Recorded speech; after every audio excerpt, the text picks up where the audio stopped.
এই যে আপনার বছর ঘুরি চলে এসেছে আমাদের নতুন একটা ফল, এ খুব সুস্বাদু।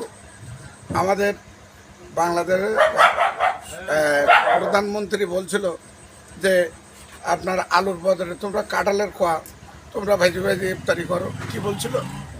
কি বলছিল কাঁঠালের খোয়া খাতে বলছিল। আচ্ছা, আর কুমড়োতে আপনার আলু চপ বানাতে বলছিল।